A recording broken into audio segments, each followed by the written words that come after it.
दोस्तों, top exam channel में आपका स्वागत है। आज हम लोक प्रशासन का चैप्टर 6 करवाने जा रहे हैं। मुझे पूरी उम्मीद है दोस्तों आपको 5 समझ में आया होगा, बिल्कुल चैप्टर 5। ठीक है, अब करवाने जा रहे हैं। इसका नाम क्या है लेसन का? नियंत्रण और महालेखा परीक्षक। इससे पहले आपका ही जो खुद का चैनल है, टॉप एग्जामर चैनल है, इसको लाइक, कमेंट, शेयर, सब्सक्राइब करो। हवा फिलहाल दोस्तों, एक एक वीडियो आपके लिए बड़ी इंपॉर्टेंट है एग्जाम के लिए और जॉब्स के लिए। कब आप कोई भी जॉब्स की तैयारी कर रहे हो या स्पेशल जो हरियाणा बोर्ड्स की तैयारी करवाने जा रहे हो, स्टेट बोर्ड वालों सभी, पंजाब हो चाहे राजस्थान हो, उसके लिए पब्लिक गाइड्स बड़ा इंपॉर्टेंट लेसन है जो जॉब्स में भी आपका काम करेगा। एक ही चीज खुल के करवाया जा रहा है ताकि आपको कोई भी लेसन डाउटफुल ना रहे। तो आज इस लेसन का नाम है नियंत्रण और महालेखा परीक्षक। नियंत्रण को क्या बोलते हैं दोस्तों? कंट्रोलर। और महालेखा को ऑडिटर। ठीक है, ऑडिटर ऑफ इंडिया। ये इसकी इंग्लिश बनती है दोस्तों। मुझे पूरी उम्मीद है कि आपको समझ में आया होगा। ठीक है, कंट्रोल ऑफ ऑडिटर बोल सकते हैं। ऑडिटर की स्पेलिंग आप छोड़ी गलत हो चुका है, या अकाउंट भी बोल सकते हो आप। Control and account of India बोल सकते हो आप। ओके, अब लेसन को कवर करवाने जा रहे हैं। पूरी उम्मीद है मुझे आपको समझ में आएगी चीज। तो पहला क्वेश्चन उठाते हैं दोस्तों, क्या है? भारत के नियंत्रण और महालेखा परीक्षक की नियुक्ति कौन करता है और उसकी शक्तियों का वर्णन करो। 5 नंबर में क्वेश्चन आ जाए तो आपको क्या करना है? तो पहले नियुक्ति लिखेंगे हम। क्या लिखेंगे? नियुक्ति। राष्ट्रपति नियंत्रण और महालेखा परीक्षक की नियुक्ति करता है। कौन करता है? राष्ट्रपति। जितने भी इंडिया में बड़ी बड़ी पोस्ट करवा रहा हूं सभी को शपथ कौन दिलाता दोस्तों? राष्ट्रपति। बड़ा इंपॉर्टेंट क्वेश्चन है। क्या चीज करवाने जा रहा हूं मैं? भारत का राष्ट्रपति अपने हस्ताक्षर शील द्वारा उस नियुक्ति का आदेश देता है। राष्ट्रपति इस पद पर उसी व्यक्ति को नियुक्त करता है जो लेखा परीक्षण और लेखान में योग्य हो। तो आपको पता है किसी पोस्ट के लिए कोई योग्य होता है तो उसी को योग्य उम्मीदवार बनाया जाता है। ओके, आगे अवधि। नियंत्रण और महालेखा परीक्षक 6 वर्ष के लिए नियुक्त किया जाता है। कितने वर्ष के लिए दोस्तों? 6 वर्ष के लिए। परंतु यदि 6 वर्ष समाप्त होने से पहले उसकी आयु 65 वर्ष की हो जाए तो उसे उस पोस्ट से रिटायर होना पड़ेगा। ओके, अगला वेतन और सेवा की शर्तें। मैंने पूरा 5 नंबर क्वेश्चन जोड़ा अच्छी तरह कि आपको एक चीज समझ में आ जाए। 5 नंबर में आ जाए तो इस क्वेश्चन को डाउट लिख दो, बहुत अच्छा आंसर आएगा आपका। नियंत्रण एवं महालेखा परीक्षक का वेतन तथा शर्तें संसद द्वारा निर्धारित की जाती हैं, परंतु उसकी नियुक्ति के पश्चात न तो उसका वेतन घटाया जा सकता है और न उसके अधिकार की उसकी हानि के लिए हटाया जा सकता है। उसका वेतन और भत्ते सर्वोच्च न्यायालय के न्यायाधीश के सम्मान होते हैं और उसका वेतन भारत की संचित निधि से दिया जाता है। ओके, रिटायर होने के पश्चात वह केंद्र तथा किसी राज्य के अधीन कोई नौकरी स्वीकार नहीं कर सकता।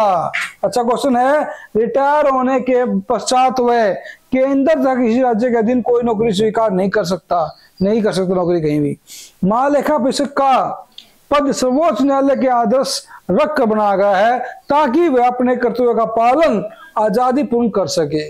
ओके दोस्तों, पहला क्वेश्चन समझ में आ गया। इसमें मैंने आपको क्या करवाया? अभी सिर्फ नियुक्ति के बारे में बताया है। ओके, अवधि और वेतन के बारे में बता दिया है। शक्ति इसके आगे भी आ जाएंगे। भारत में नियंत्रण महालेखा परीक्षक को हटाने क्या प्रक्रिया? बड़ा अच्छा क्वेश्चन है। नियंत्रण महालेखा परीक्षक का कार्यकाल 6 वर्ष का है, आपको पता चल गया। यदि 6 वर्ष के कार्यकाल से पूर्व पहले उसकी आयु 65 वर्ष हो जाए तो उसे रिटायर होना पड़ेगा। यह बात भी आपको पता है। 6 वर्ष की अवधि से पहले भी उसे सर्वोच्च न्यायालय के न्यायाधीशों की भांति पद से हटाया जा सकता है महाभियोग द्वारा। उसे हटाने के लिए विशेष विधि अपनानी पड़ती है, जिसके अनुसार यदि संसद के दोनों सदन 2/3 बहुमत से प्रस्ताव पास कर दे और राष्ट्रपति के पास भेज दें तो उसे हटाया जा सकता है। ओके, नेक्स्ट आगे। नियंत्रण महालेखा परीक्षक के कार्यों का वर्णन क्या होता है दोस्तों? कार्य एक बीच बड़ी इंपॉर्टेंट है कि करता क्या है। ये क्वेश्चन पुट अप हो सकता है, इसके कार्य बताओ। तो डेट्स नेक्स्ट क्वेश्चन। पहला, लेखा रखने संबंधी कार्य है। नियंत्रण महालेखा परीक्षक को संघीय और प्रांतीय होते राज्य सरकार और संघीय होते केंद्र सरकार दोस्तों, और प्रांतीय होते प्रांत राज्य सरकारों का लेखा खर्च देखने का कार्य सौंपा गया है। कितना कहां खर्च हुआ, कितना कितना लगाया, इसको कितना कितना कितना बजट दिया गया, वो सब कुछ। वह अपने अधीन अधिकारियों कर्मचारियों द्वारा इस कार्य को पूरा करता है और वह केंद्र तथा राज्यों के लेखांकन रखने की विधि भी निश्चित रखता है। हर चीज कंप्लीट रखता है। ऑडिटर का काम यही होता है। लेखा निरीक्षण संबंधी कार्य है, वह लेखा परीक्षक के रूप में केंद्र राज्य के वित्तीय अभिलेखों का विवरण रखता है पूरा। वह यह भी देखता है कि जिस अधिकारी ने व्यय किया है उसमें ऐसा करने का सामर्थ्य भी है या नहीं, ये काम करने का, लगाने का पैसा, या काम करा है नहीं करा। नियंत्रक व लेखा परीक्षक ने सरकार के सब वित्तीय कार्यों को बुद्धिमत्ता, विश्वास और बचत की आधारशिला पर रखना होता है। किसको? नियंत्रक महालेखा परीक्षक ने। नियंत्रक महालेखा परीक्षक संघ लेखा व्यय संबंधी रिपोर्ट जारी राज्य के राज्यपाल को भेजता है।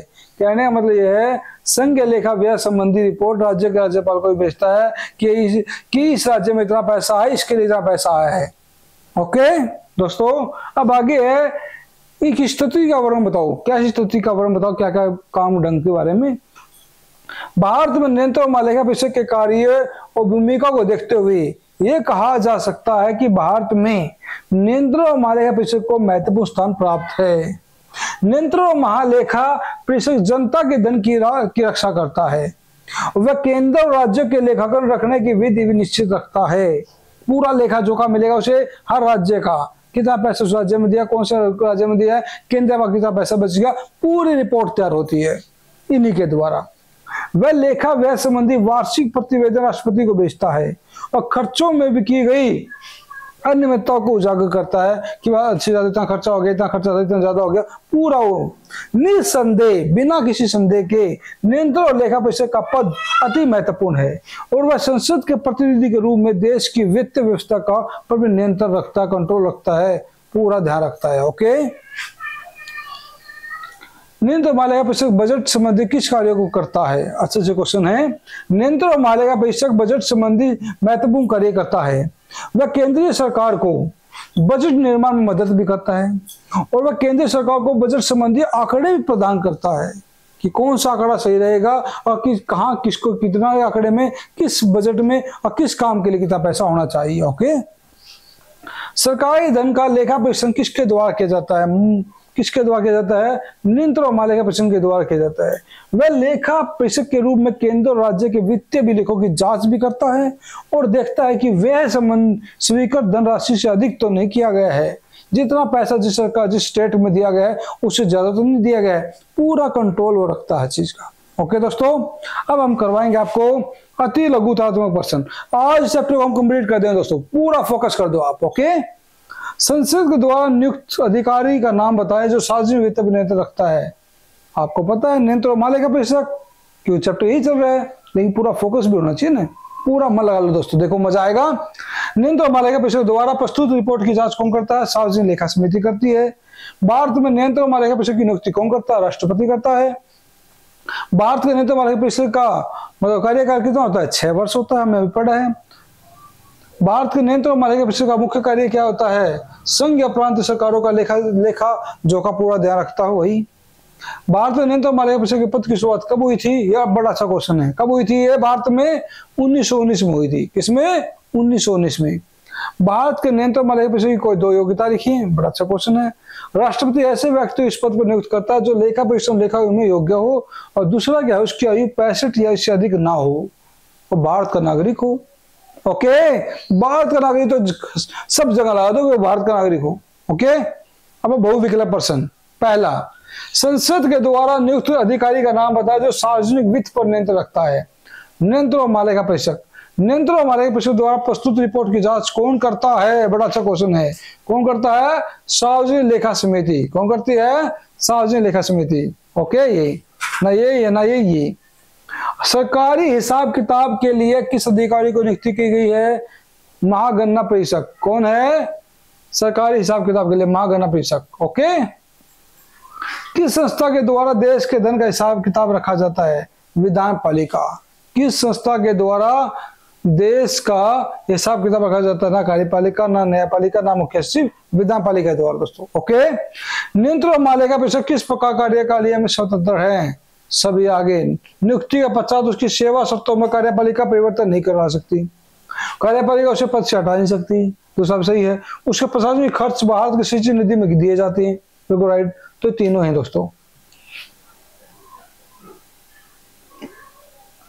नियंत्रण और महालेखा परीक्षक को नियुक्त करता है कौन? राष्ट्रपति करता है।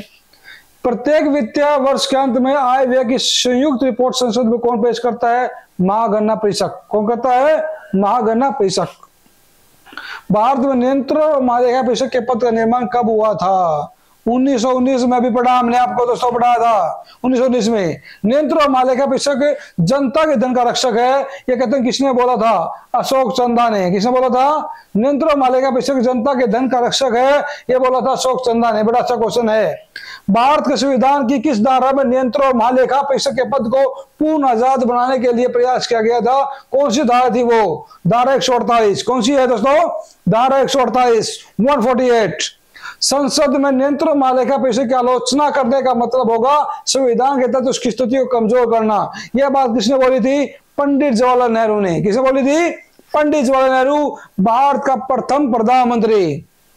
वित्तीय संकट काल के समय नियंत्रण महालेखा परीक्षक का वेतन क्या होता है? कम किया जा सकता है। जब क्या हो जाए, हमारा ये लगे हमारे देश की जो आर्थिक मंदी के कारण डामाडोल हो चुकी है, तो उस टाइम हम क्या है, राष्ट्रपति कुछ मतलब कटौती कर सकती है वेतन में, तो सभी कर सकता है, चाहे महानियंत्रण महालेखा हो। नियंत्रण महालेखा परीक्षक एकाकी भेड़िए जैसा है, अन्य सरकारी कर्मचारी की बात उसका कोई मुखिया नहीं है। ये किसका कथन है? ये फ्रैंक ट्राइब। कौन है ये? फ्रैंक ट्राइब ने ये बातें बोली थी। नियंत्रण महालेखा परीक्षक को संविधान के किस अनुच्छेद द्वारा हटाया जा सकता है? बताओ किस द्वारा हटाया जा सकता है? अनुच्छेद 315(20) कौन सा है? तो अनुच्छेद 148 के द्वारा उसे हटाया जा सकता है। अच्छा क्वेश्चन है, दोबारा देखो यहाँ। नियंत्रण महालेखा परीक्षक को संविधान के किस अनुच्छेद द्वारा हटाया जा सकता है? तो अनुच्छेद 148। ओके। नियंत्रण महालेखा परीक्षक अपना वार्षिक प्रतिवेदन किसे सौंपता है? राष्ट्रपति को। किसे सौंपता है?